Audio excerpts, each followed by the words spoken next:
Hello everyone, I hope you are doing well. Today we will talk about how to add friends on the application of Rave.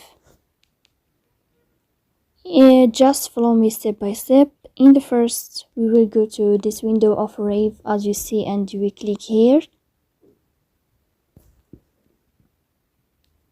In this page,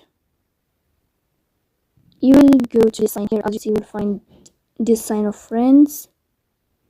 Here in this page, in this window, you will find friend requests, but here you will find a lot of friends. You can choose any friend you want to add it.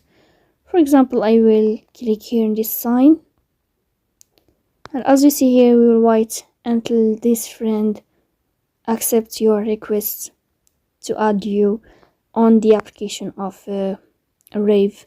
So that's all. That's how to add friends on the application of Rave. Don't forget to support us by like and subscribe. See you next time in another video, and thank you for your watching and your attention.